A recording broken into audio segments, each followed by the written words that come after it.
We are back again with On the Moneyline, a podcast by MMAPlay365. I'm your host Newsome, and we are here for the first event after the 1 week break, and we are back in Vegas at the Apex. We have had a couple of fights already cancelled from this event, which is obviously a common trend at this point with COVID-19, and it's very likely that we'll see a few more before Fight Night on Saturday night. We have some good fights on this card though, with a solid heavyweight fight in our main event between Alistair Overeem and Alexandre Volkov, along with the unanimous people's main event and the rematch between Diego Ferreira and Beneil Dariush. We also have a max bet of 5 units at MMAPlay365 on this event too. The first max bet that I've played in 2 years, so I'm excited for this one. And whilst we're on the topic of MMAPlay365, before we get into the breakdowns, as always, there's a few things to mention.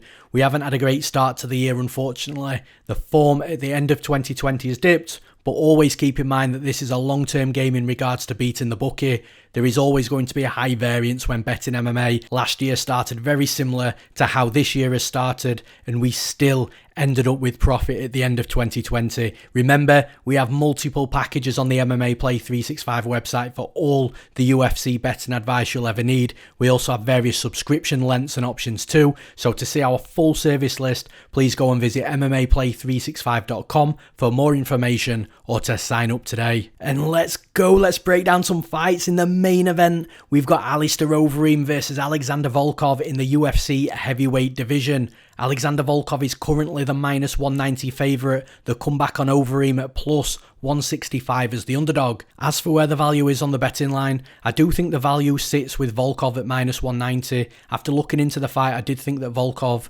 would be a bigger favourite, but at minus 190 I see the value being on that side. As for where the betting line moves throughout fight week leading into fight night, I do think we're going to see more money coming in on Volkov. I do think he's going to break that minus 200 barrier, which he has done at some other books.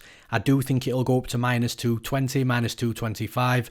But I think at some point it's going to hit a brick wall. I think the legend that is Alistair Overeem, the name value that he brings, and the fact that he's on a win streak himself, I do feel that people will start to play him once he hits closer to plus 200 himself. So I think there's going to be some fluctuation after a little bit of surge on the line of Alexandre Volkov. And as for how this fight plays out, it's a really interesting fight, primarily because we're now seeing a different Alistair Overeem, a different Overeem than what we've seen previously in his UFC career, and changes in regards to the games of these veteran fighters when they start hitting the later years. Obviously Overeem's now 40, especially in the heavyweight division. It's quite common. We've seen those changes with fighters like Junior Dos Santos as a good example. Obviously he was a heavyweight powerhouse, knocking people out, turned into a point fighter, but it is a little bit different with Overeem in regards to how he's changed his game up and how he's adapted to being able to win fights later in his career. We're now looking at Overeem, who has this extensive kickboxing background, Muay Thai background, lethal knockout power, turn into a guy that's putting his best performances on inside the cage through takedowns and ground and pound. So it's really interesting how he's adapted to that game, and a big catalyst to that was after that Curtis Blades loss, when he went over to Team Elevation and decided to start training with Blades, and he's obviously picked that up there, which is great because, like I said at the start of the introduction, he is now on a 2-fight win streak. It could be a 3-fight win streak if he didn't get knocked out against Rosenstruik with 1 second remaining in a fight that he was about to win. So he could very easily be on a 3-fight win streak. And actually, when you look at how he won those 3 fights, sure, his striking is still clean, it's still crisp. Granted, he isn't as fast as what he used to be. His reactions aren't as great as what they used to be. His movement isn't as great as what it used to be. But the good performances that he put on in those 3 fights were accredited to getting his opponent down, landing ground and pound, and really working on the mat. And actually, the work that he's been putting in on the mat has been greater than the work he's been putting in on the feet. So this really makes it an interesting fight. And now when we're analysing Alistair Overeem in 2021, we have to be talking about how effective his takedowns are, how good he is on top, and how that matches up with his opponent. In previous fights, we're looking at a striker versus striker fight, but now it's not like that. So with Alistair Overeem, he isn't putting the work in that he used to be able to put in on the feet. And in fact, you look at the Sakai fight, so Overeem landed 90 plus strikes, just over 4 rounds of work, which you actually think from the outset that they're good numbers, and he's active, he's remaining active. But actually, when you look at where those strikes came, the majority of them, over 50% of them, came from ground strikes. So you half that number, let's just say 50%, and you're looking at Overeem's landing 45 strikes on the feet over the course of 4 rounds, which is about 10 strikes per round. It's just not enough on the feet, and that's why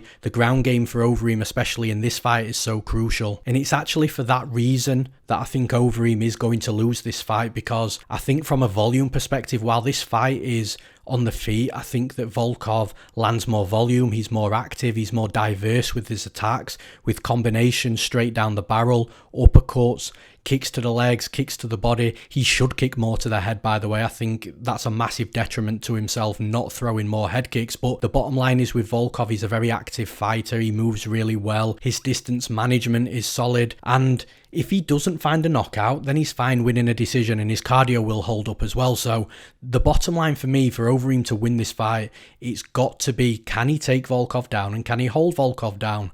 Well, in my opinion, you look at the Blades fight. Sure, Blades took Volkov down a lot of times, but Volkov also defended a lot of takedowns.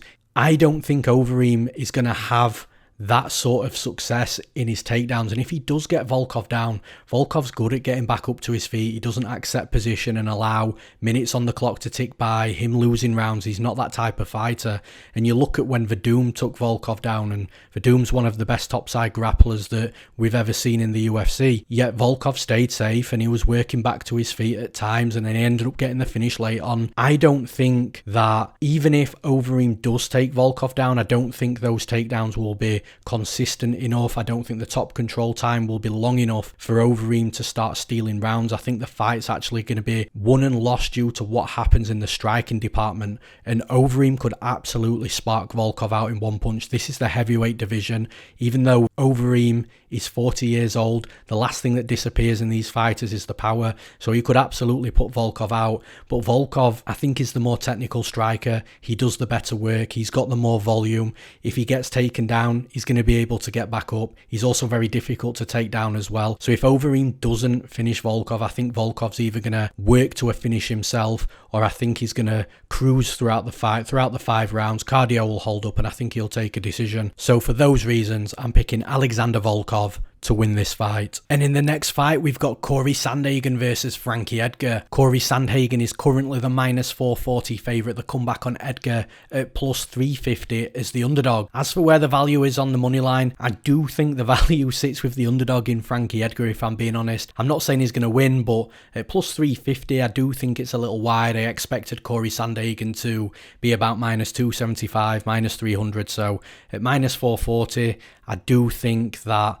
on the money line, the value sits with the underdog in Edgar. As for where the betting line moves, I do feel we're very close to that brick wall of Cory Sandhagen's line. So if it went to minus 450 or minus 460, maybe minus 470, I don't think it would grow to much more than that. So I don't think we're going to see Sandhagen be a minus 500 favourite here. But I also don't expect a lot of money to come in on Frankie Edgar either. So when these two step in the cage on Saturday night, I'd expect the betting lines to be roughly where they're sitting right about now. As for how the fight plays out, I do think that it's a really difficult fight for Frankie Edgar, and he's absolutely got to get his wrestling going, and he's probably going to have to be relentless with that wrestling as well, because Sandhagen's got a good get-up game, and if he does keep getting up, which I would expect him to if Edgar's taking him down, I think the get-up game of Sandhagen is probably going to be better than the top control of Edgar. Edgar's going to have to keep working on that wrestling. But the fact that this is 3 rounds and not 5 rounds, because this could absolutely headline a fight night, I do think that 3 rounds is definitely better for Edgar than what 5 rounds would be. Sandhagen's got insane cardio, insane volume, and I would potentially see a minus 500, minus 550 line on Cory Sandhagen if it was 5 rounds, but it's not, it's 3 rounds. I do think that Sandhagen is going to be able to do the better work on the feet though. He's going to be the taller fighter, the longer fighter. Like I've just mentioned, he's got more output. I do think he's got sneaky power as well. And his movement's really funky, it's really unorthodox, so that might also make the entries for the takedowns of Frankie Edgar a little more difficult as well. So stylistically, you can start seeing now that it is a really tough fight for Edgar, and Sandhagen should have a lot of success in this fight. I think he's going to tag Edgar up. He might finish him along the way if he puts on one of those performances where the volume just accumulates to the point where Edgar's just tiring and his body's struggling to take it. But I don't think that it's going to be a complete whitewash. I do think Edgar's going to have moments in this fight. Edgar's got to get inside that boxing range. If he doesn't, then it's going to be absolutely devastating for him. But I do think he'll get inside that boxing range at times. I do think he'll rip some combinations to Sandhagen. He'll not make it easy for Sandhagen is what I'm trying to say. But ultimately, when you're looking at this fight, does Frankie Edgar finish Sandhagen? I'm not too sure he does. I'd be very surprised if he did. So then you've got to think, well, if this fight does go 3 rounds, who is going to win at least 2 of those rounds? And I can't look past Cory Sandhagen in this spot. I think he's going to do the better work, land the more shots, the more effective shots, and I think he's just going to look much better in the judges' eyes should it go 3 rounds. But I do feel that there is a chance Sandhagen can put Edgar out mid-fight anyway. Either way, I'm picking Cory Sandhagen to win this fight. And in the next fight, we've got Marion Reneau versus Macy Chiasson. Macy Chiasson is currently the -220 favourite. The comeback on Reneau at +180 as the underdog. As for where the value is on the betting line, I do understand why Macy Chiasson is the favourite in this spot, but at +180 I do think the value sits with Reneau. I think the line's too wide. If Macy Chiasson was -150, -160, with Marion Reneau sitting at +135, +140, I could totally understand that, but at +180 the line's too wide, so I do feel the value is with the underdog in this fight. As for where the betting lines move, again, I'd assume with Macy Chiasson that the line won't go too much wider here. I think if we saw -250, -260, it'd be absolutely ridiculous. So at -220, I do think money will come in on Reneau at some point, and I do think when these fighters step in the cage on Saturday night, we'll see Macy Chiasson maybe -190, -195, with Reneau sitting at around +175. As for how the fight plays out, Macy Chiasson is dangerous, and in this fight, she's going to have to be the one pushing forward. She's going to have to be the aggressor, really put Reneau on the back foot, because that's the best chance you've got of beating somebody like Marion Reneau. Reneau's a veteran. She's got decent striking. She's got a good ground game, so Chiasson has got to use her forward pressure, her aggression, and her strength. And she's going to have to do this for as long as this fight goes on. So if it goes 3 rounds, if it goes to a decision, she's got to be able to do that and put in that work for that amount of time. And that's where I'm not so sure that Chiasson does actually win this fight. I definitely think Reneau is going to have to weather a storm. Chiasson comes out hard, she comes out fast, she's a bit intimidating, she's big for the division as well. So in that first round, Reneau for me is definitely going to have to weather a storm. But I do think she can weather that storm, and the longer this fight goes on, the more I actually favour Reneau, because at times we have seen Chiasson look a little bit flaky, look a little lost when things aren't going her way, and when she's not got her opponent out of there early like she expects, again, just looking a little bit lost as well. So I think the longer this fight goes on, the more success Reneau will have. I think if Reneau can start scoring takedowns, especially in that second round, especially if Chiasson's had a big first round and expended a lot of energy, I think Reneau is going to have a lot of success topside on Chiasson. And Reneau's a legit Brazilian Jiu-Jitsu black belt as well, so I do think she'll cause problems down there. She might even find a submission herself if she starts having long periods of time on top of Chiasson. So I'm actually picking the dog in this fight. I feel that Reneau is going to weather a storm. I think she'll get through that storm in the first round,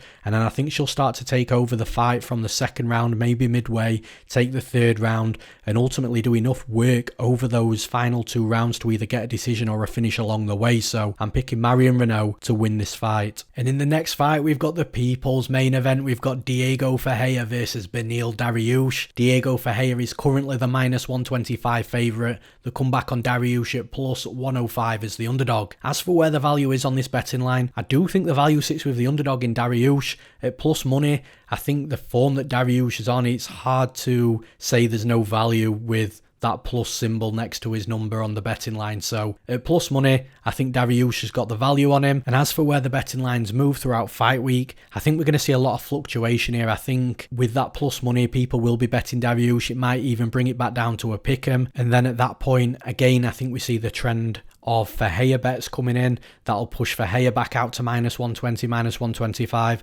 Ultimately, when these two step in the cage on Saturday night, I don't think the betting lines are going to be too far off where they're sitting right about now. As for how this fight plays out, like I've already said, People's Main Event, it's a phenomenal fight. You've got Diego Ferreira, who's on a 6-fight win streak. You've got Beneil Dariush, who is on a 5-fight win streak. You add in the element of these guys have fought before, which the fight was won by Beneil Dariush. Both fighters have looked great lately. Both are on great form. Both are looking insane inside the cage. And honestly, it all just makes for a really, really good fight. And I think that's what we're going to get.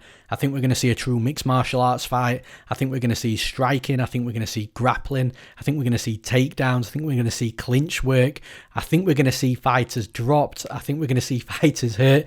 Honestly, my expectations for this fight is extremely high, so I really do hope it lives up to it, because if it's disappointing, then I'll be absolutely gutted, I think. But as for when you look at these two fighters, both started as grapplers, both are legit Brazilian Jiu-Jitsu black belts, but the striking of both fighters over the years has grown tremendously. They've both developed and improved so much in that respect, to the point where you're getting Dariush absolutely blasting people, you're getting Ferreira outpointing dangerous strikers like Mairbek Taisumov. So how this fight actually plays down and in what order things proceed, I've got no idea. Obviously, all fights start standing. So when you're looking at the striking of these two, I think that Ferreira is going to be the more efficient striker, and he's likely going to be the faster striker as well. I don't think it's going to be by a country mile, but I just see on the feet the fundamentals and the speed and the body of work that's put in, especially when you start looking at kicks as well. I do think Ferreira is going to be the slightly better striker, but that might not determine. If this is a 15-minute kickboxing fight, that even might not be enough to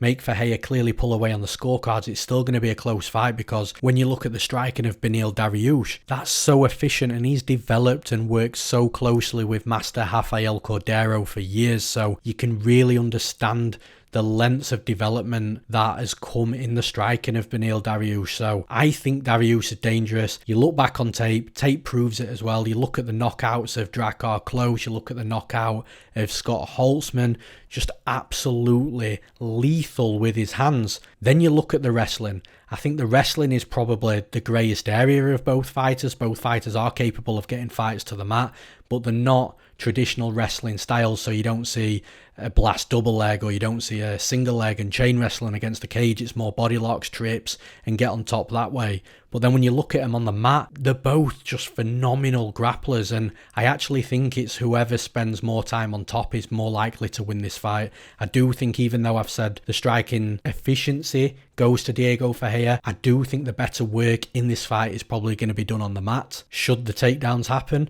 So if that's the case, I think whoever's on top is going to win this fight, or whoever's on top for the longest periods of time, because honestly, I could see both fighters having spells on top. I'd be very surprised if either fighter found a submission, just because they're both solid defensively in regards to defending submission attempts and the defensive grappling. So I would be surprised if somebody found a finish, unless, one of them makes a mistake and the other one capitalizes. Mistakes can happen, especially in the UFC, even at this level. So I think it's going to be a really good fight. I think, though, that one of the key factors in this fight is potentially going to be strength. So when these guys are in the clinch, I think Dariush is going to have a strength advantage. Because of that, I do think his chances are higher of scoring a takedown and landing in top position.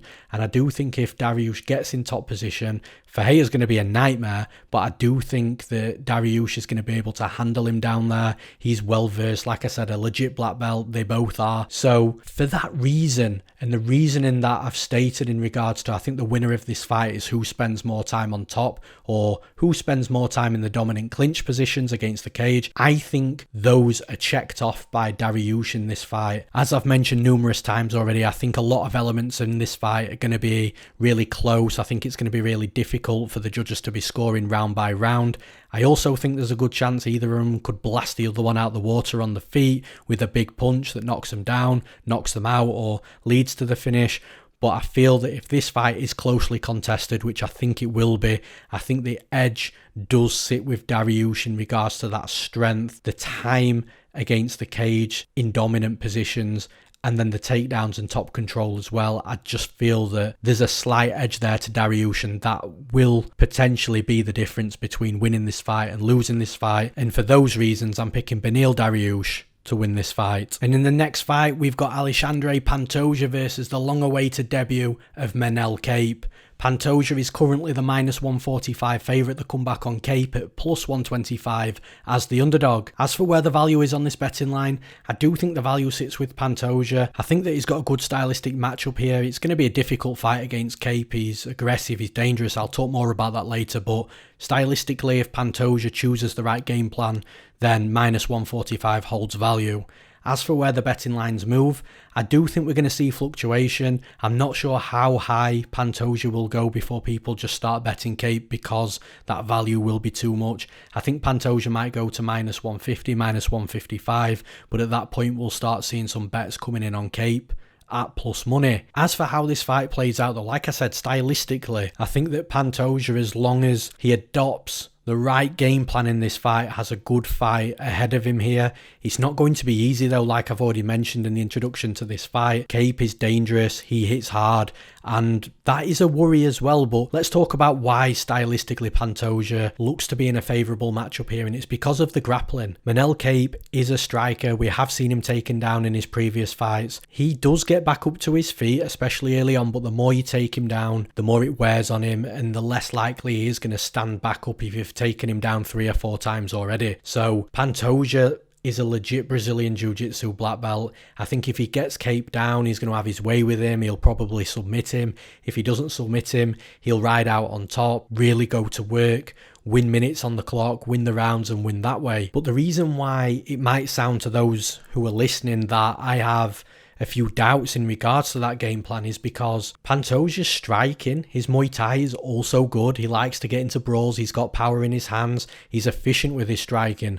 Because he's a decent striker as well, he doesn't always go to the takedowns. And if you look at his previous fights, you'll find fights where he's scored 1 takedown, a couple of takedowns, but you'll also find a lot of fights where there's been no takedowns because he's just put his trust in his striking.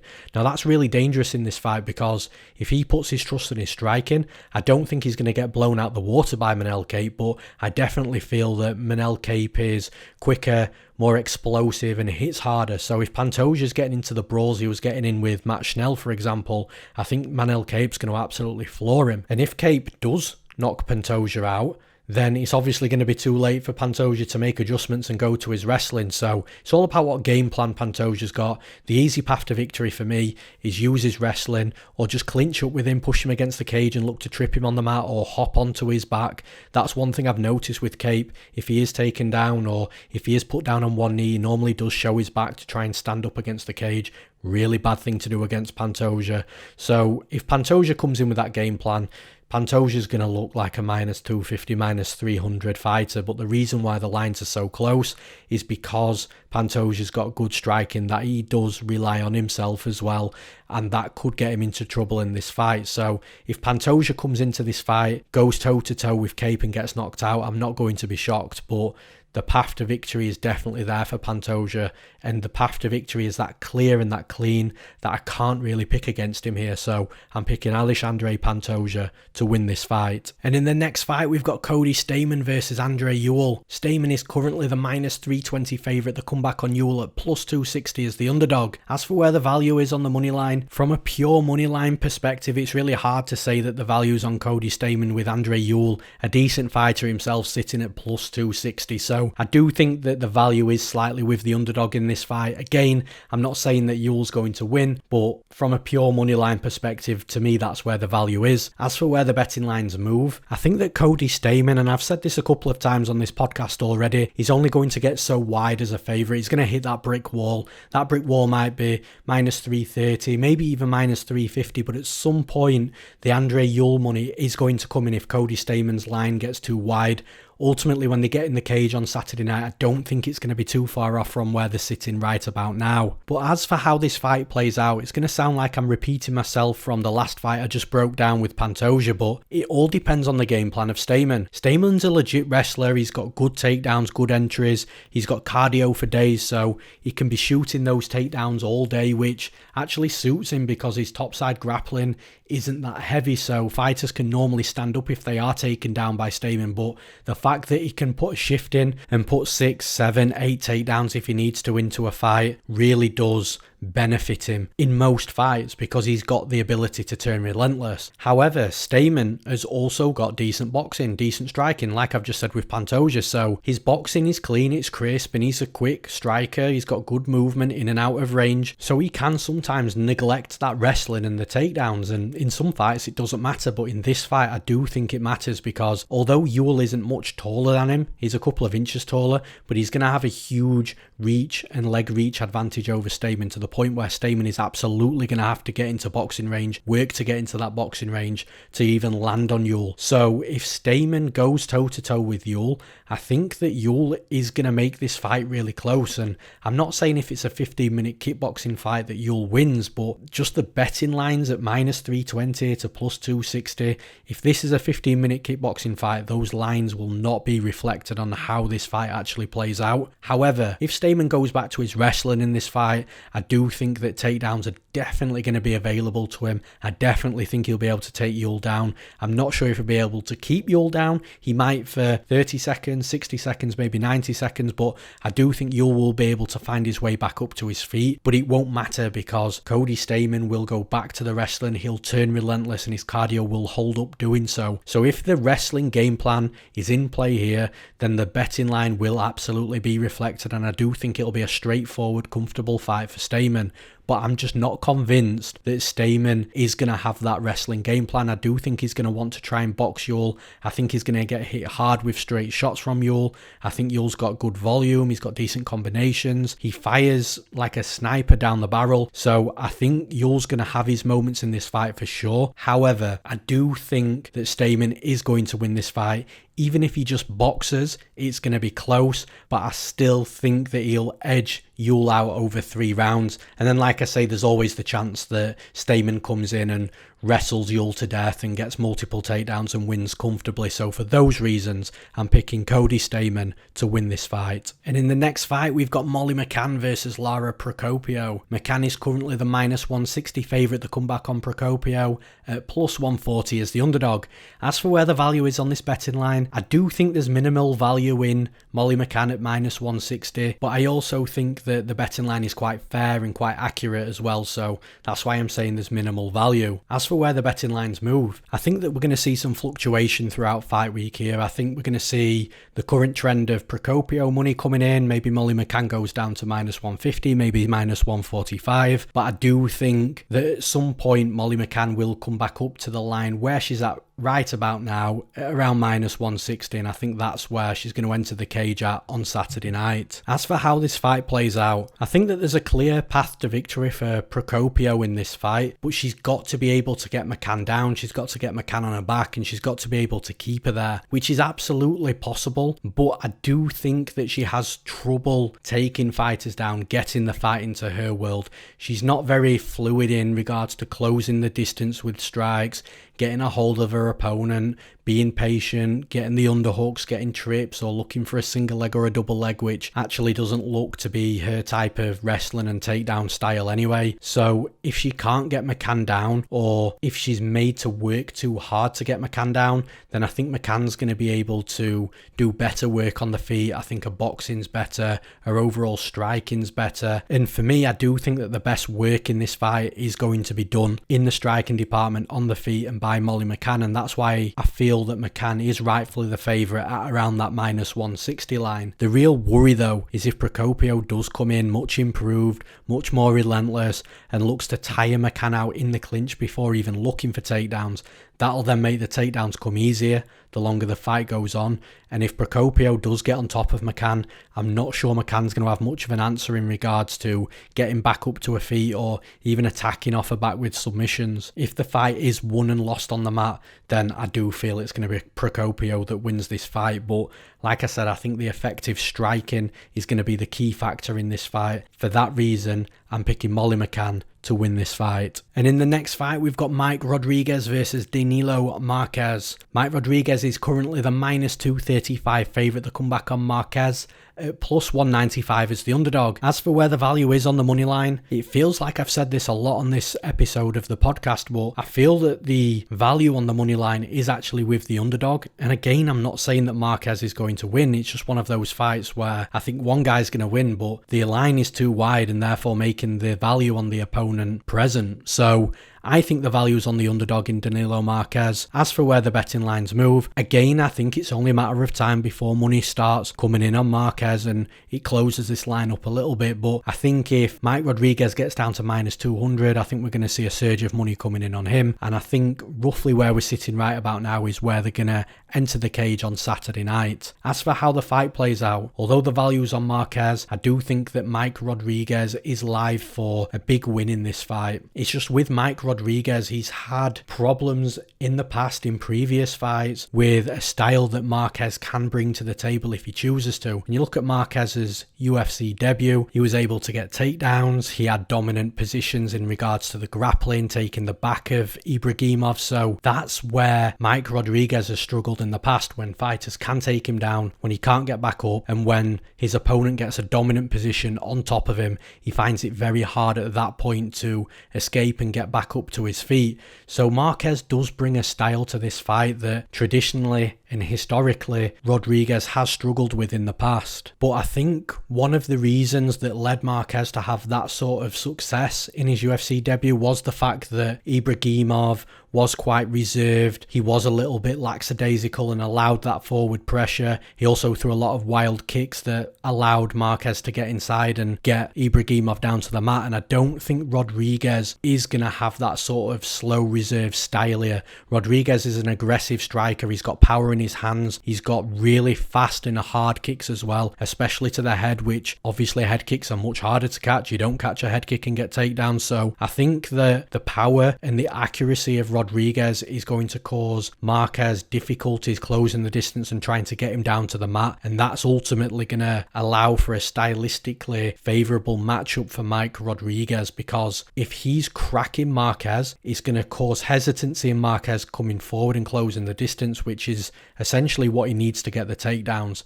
I think Rodriguez hitting him hard enough and having enough pop on his shots is going to be enough to either knock him out or win the first couple of rounds. And even if Rodriguez tires, and I don't think his gas tank's a huge issue, then at least he's won 2 out of the 3 rounds should it go to a decision. So I don't think that the takedowns and the grappling is going to be the factor in this fight that's going to decide the winner and the loser of this fight. I think that this fight's going to be won and lost on the feet, in the striking department, and for that reason I'm picking Mike Rodriguez to win this fight. And in the next fight we've got Michael Johnson versus Clay Guida, so one for the OGs that have been watching these guys for years. And it's Michael Johnson, the favourite, at minus 225 with the comeback on Guida at plus 185. As for where the value is on this betting line, I don't think that there's any value at all on the money line, if I'm being honest, because I can understand why Michael Johnson's the favourite. Even at minus 225 it makes sense, but actually betting Michael Johnson at minus 225 is a really scary thought considering how he's been looking recently. So like I said, I don't think there's too much value here at all. As for where the betting lines move, I don't think the line will get much wider than minus 225, and I'd be surprised if it did. I do think it's going to close up a bit. It wouldn't shock me to see Johnson at minus 200 or minus 190 when these two guys step in the cage on Saturday night. As for how the fight plays out though, like I said, I do get why Michael Johnson is a minus 225 favourite. Stylistically, I don't think he's going to be coming up against a BJJ phenom. I don't think he's going to be coming up against a guy that's going to land more volume than him. I think that Michael Johnson's the more efficient striker. I think he's the faster striker. I think he's got more tools to use inside the cage. He's also got decent wrestling as well, so if Guida does switch it up and start to look for takedowns, it wouldn't shock me to see Guida get Michael Johnson down once or twice, but I don't think that Guida's going to be able to roll on him. And again, I just don't see this fight being won and lost in the wrestling and grappling department. I think it's going to be predominantly striking. I think Michael Johnson's going to put in the better body of work. I think he's going to be the better striker, along with a greater output on the feet. And I just don't see Guida being able to match him over the course of 3 rounds should this go to a decision. If any fighter's likely to find a finish, I do think it's more likely to be Johnson than Guida as well. So although it's not beyond the realms of possibility that Guida does come out here with a wrestling heavy game plan and takes Johnson down numerous times and manages to stay on top enough to win rounds, I do feel that it's a low percentage outcome here. I think the fight is going to be won and lost on the feet. I do favour Michael Johnson, definitely in that specific area of mixed martial arts. So for that reason, I'm picking Michael Johnson to win this fight. And in the next fight, we've got Osbourne versus the newcomer, Dennis Bondar. Dennis Bondar is actually the favourite at -160. The comeback on Osbourne at +140 as the underdog. As for where the value is on this betting line, I do think the value sits with Osbourne at +140. After watching tape on Bondar, I do like him as a fighter. He's definitely got some qualities that we'll enjoy and make us want to watch him again inside the cage, but I think it's a bit of a risk taking the shot on Dennis Bondar in this spot. It's not as if he's like a pick'em either, or at -120 or -125. At -160, I think the line's too wide, and I do think the UFC experience, albeit only one fight, along with Dana White's Contender Series, does actually put some value on the underdog in this fight. And as for where the betting lines move, I do think the lines are going to close up, if I'm being honest, because like I say, I just feel the lines are too wide. And after the fight, if Bondar puts on a good performance, he may look justified as a -160 favourite, but pre-fight, there's definitely some question marks, and I do think we'll see some Osbourne money coming in. We've already seen a little bit already. I do think it'll close up. I don't think we'll get close to a pick'em. I do think Bondar will go in as a favourite on Saturday night. As for how this fight plays out, so Bondar's style, he's very aggressive. He'll come forward. He likes to throw big, powerful shots. He does have takedowns as well. They tend to be more opportunistic opposed to actually putting them into his game plans and really turning relentless with the takedowns. But Bondar mixes everything up really well on the cage. He is really well rounded. He is also quick, and for those reasons he can be quite tricky to deal with inside the cage. But Osbourne also has a really good skill set in MMA that makes him difficult to fight and difficult to deal with as well. One thing that I really like about Osbourne is he's comfortable at any range, so he likes to fight long at some moments in fights, firing kicks in. He fires kicks at crazy angles. He's got elusive movement, and it looks like he's got decent cardio as well, so he can handle that movement on the outside and fighting on the back foot. But if he gets into boxing range, he doesn't look uncomfortable there either. He will throw straight punches down the barrel. If things get a little bit too heated inside of that boxing range, then he can try and tie up and just relieve any pressure, potentially look to get fights down to the mat as well. So Osbourne, the fact that he can fight at any range is something that I really like a lot. Obviously, in his last fight against Kelleher in his UFC debut, it didn't go his way. He did end up getting choked out in round 1, but Kelleher's a veteran and he'd likely beat Bondar as well. So I don't put too much stock into that UFC debut. If anything, it's good learning experience for Osbourne. And what makes me excited about this fight is the fact that we've got Osbourne on one side of the fight, who's got serious athleticism, and then you've got Bondar on the other side of the fight, who's just ridiculously explosive and aggressive. But I actually think that when you pair the styles together, I do favour the style of Osbourne in this fight, because the explosiveness and the aggressiveness of Bondar could end up landing him in trouble in this fight, coming forward, getting cracked on the way in. And then you could argue that, well, Bondar can get takedowns and really go to work on top of Osbourne, but Osbourne's got some really good Brazilian jiu-jitsu. He's very tricky off his back. He can throw up his legs for arm bars and triangles, and he was trying it against Brian Kelleher. It's just, like I've already said, Brian Kelleher is a veteran and he's been there and seen it all before, so that's why Ode didn't cause too many problems there. But if Bondar gets takedowns in this fight, I do think that not only will Osbourne remain safe on the mat, but he could end up winning rounds just because of activity off his back, keeping busy, throwing elbows from bottom, and then, like I said, throwing his legs up for arm bars and triangles. And then on the feet, I think that the speed discrepancy between both fighters is going to be absolutely noticeable. I think that Osbourne is super quick. His punches fire fast, counters fire fast, kicks come out fast. So a part of me here really struggles to see how Bondar makes the adjustments inside the cage on his UFC debut and starts to put himself in a position where he can take over the fight. And that's why I am favouring Osbourne here, because I think he's going to be the faster striker on the feet. I think think that he fights well in pretty much every range, and even if he gets taken down in this fight, I even think he can score points off his back. So for me, Denis Bondar is definitely a fighter that I think we should watch out for, and it's going to be really interesting to see how he adapts to the UFC on his UFC debut against a very game fighter in Ode Osbourne.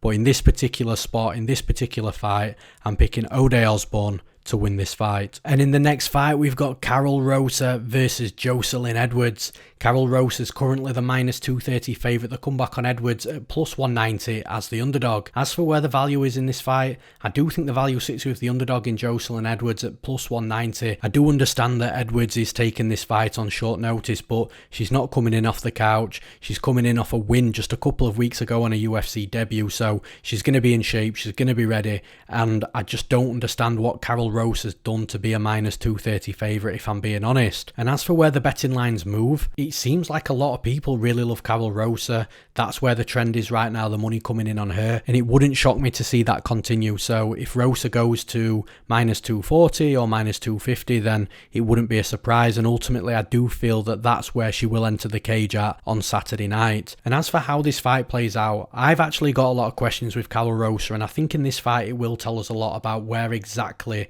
she is at in regards to a skill set and how high a ceiling is, because I'm just not convinced yet. She's fought twice in the UFC. Her last fight was against Vanessa Melo, and I don't mean any disrespect when I say this, but I really don't think Melo is a UFC caliber fighter. I know she won her last fight, but I really don't think her skills and her qualities are quite there to be competitive against a lot of women in this division. So the win over her for Rosa, I don't put too much stock into that. And then you look back at the fight before that, Rosa's debut against Lara Procopio. Procopio is more of a grappler, whereas Rosa can grapple herself, obviously, but she likes to come forward, be aggressive, land hard strikes, and yet I find that she's quite hittable, and Lara Procopio landed a lot of strikes against her. Those strike numbers were over 200 combined strikes in that fight, and they were pretty much dead even. So for me, I feel that there's definitely question marks on Rosa. Now with Jocelyn Edwards, you could argue the same thing with her, but she does seem to be a little bit more polished when it comes to her striking, so it appears to me that the game plan for Rosa in this fight should be to take Edwards down, but that's honestly going to be easier said than done in my opinion. I honestly think that there's going to be a lot of good work done in this fight on the feet from both sides, from both fighters, and because of that, I think that the winner and the loser of the fight is going to be dependent on who's been more effective on the feet in the striking department, and I feel Jocelyn Edwards is the better striker. Maybe not so much offensively, because Karol Rosa is aggressive, she does come forward hard, but Edwards seems to be a little more defensively aware. What I'm basically trying to say is if Lara Procopio can land over 100 times on Karol Rosa, I'm confident that Jocelyn Edwards can do that too, except I don't think Jocelyn Edwards will absorb the 100 strikes that Lara Procopio absorbed in that same respect. So for that reason, I do have to side with Edwards in this fight. If Rosa can really get that grappling going and really weigh heavy on top of Edwards, then I do think that Rosa's got a very good chance of winning this fight. But because I do feel that this fight is going to be won and lost on the mat, that's where I favour Edwards, so I'm picking Jocelyn Edwards to win this fight. And in the next fight, we've got Youssef Zalal coming in on short notice to fight Sung Woo Choi. Zalal's currently the -255 favourite. The comeback on Choi at +195 as the underdog. As for where the value is on this betting line, I honestly don't think there's any value in Youssef Zalal at -255. I think if you bet in this fight, the right side will be on Sung Woo Choi at +195. The line's too wide, it's short notice for Zalal as well, so although I'm not saying that Zalal's going to lose the fight, I just think the line is way too wide at this point. And as for where the betting line moves throughout fight week, I do think that we're going to see some money coming in on Sung Woo Choi at some point. I just feel that we have to at +195. Like I said, it's way too wide. So I don't think that both fighters are going to step inside the cage too far from where they're at right about now. But I do expect to see some Choi money throughout fight week at some point. As for how the fight plays out though, I do think it's going to be predominantly a striking fight. I think it's going to be won and lost on the feet. And for that reason, that's why I think that this fight is going to be much closer than the betting line suggests, because where Sung Woo Choi's come unstuck in his UFC career to date, he's fighting guys that want to take him down. Now Zalal does have wrestling in his back pocket, and it does tend to be plan B in the game plan and just opportunistic wrestling, using it when he needs to in order to mix things up or if things aren't going his way on the feet. But primarily Zalal is a striker, plenty of volume, good movement, and this fight should be the fight that Choi actually wants. I think Zalal will stand there and strike with Choi, and Zalal might get the better of Choi in the striking, but while this fight is on the feet, I do think Choi is quite underrated, if I'm being honest. I think he does have good striking. He's got decent pop on his strikes as well. And like I said, I'm not saying that if this is a 15-minute kickboxing fight that Sung Woo Choi is definitely going to win. But what I am saying is it's going to be a much closer fight than the betting lines suggest. But the reason that I'm having a hard time actually picking Sung Woo Choi to win this fight is because, like I've already mentioned, Zalal has got that plan B of wrestling. He is a good grappler as well. The fact that he didn't get submitted by Topuria tells me he's a really good grappler. And I do think he's probably the slightly better striker from a technique perspective on the feet as well. So I do think Sung Woo Choi has got a much better chance of winning than the betting line suggests. But I do think Zalal is the better fighter on the feet, and he is slightly more well-rounded as well. So for those reasons, I'm picking Yusuf Zalal to win this fight. And in the final breakdown of this episode, we've got Timur Valiev versus Martin Day. Now, this is a short notice fight. It was supposed to be Timur Valiev versus Julio Arce. Really disappointed that fight fell through with Arce pulling out. I was really looking forward to that fight. It was one of my favourite fights on the entire card. But Martin Day steps in and Valiev stays on the card. There are currently no betting lines that I can see for this fight, and I'm currently recording evening time in the UK on Monday, so by the time this is out, which will be later on tonight, and obviously people listening throughout fight week, the betting lines will have been added at some point. So at the minute, no betting lines, but if I'm playing odds maker right now, I'm lining Timur Valiev minus 250, minus 275 with the comeback on Martin Day at plus 200 as the underdog. But as for how this fight plays out, not only is it a really short notice fight for Martin Day, but it's also a very difficult fight for him stylistically. Timur Valiev is a really good fighter. He's fought much better competition and beaten much better competition than Martin Day. His striking's really good. He's good at range with his kicks. His movement's really elusive as well. He never really throws the same combination more than once or twice. Gets in and out of range quickly, lands big strikes, moves out of range. He can mix in takedowns really well. On top, he's got heavy pressure, good control, good grappling. He is a real nightmare to deal with, and I think that Martin Day is going to have a lot of problems in this fight. I think that Valiev is going to be absolutely the quicker fighter, the more efficient striker, and the more well-rounded fighter. For Martin Day to win this fight, I really think he's going to have to catch Valiev with something hard, a big strike, a flash knockout, something similar to what we saw in Valiev's debut actually in the UFC against Trevin Jones. Valiev was absolutely dominating that fight, and he just got caught, and it happens. This is mixed martial arts. They're wearing 4-ounce gloves. Everybody seems to hit hard. So for me, that's the way Martin Day wins this fight. If he doesn't land that one clean, hard shot that hurts Valiev, that leads to a finish, or just knocks him out stone cold unconscious with that one shot, then I really do not see Martin Day winning this fight. I think he's going to be behind at all times in this fight. I think he might have a couple of moments here and there, but it should be Valiev pretty much controlling and dominating this fight from bell to bell. For that reason, I'm picking Timur Valiev to win this fight. And that's all for this episode of On the Moneyline. I hope you all enjoyed it, and once again guys, I'd appreciate all likes to the video and subscriptions to our MMAPlay365 YouTube channel too. Remember, you can get all the betting advice you'll ever need over at MMAPlay365.com. We cater for long-term gamblers that like to build their own bets and strategies, gamblers that just want to follow exactly what I bet on, and we also cater for you fun gamblers that like the long shot fun parlays, or ACCAs as we call them in the UK.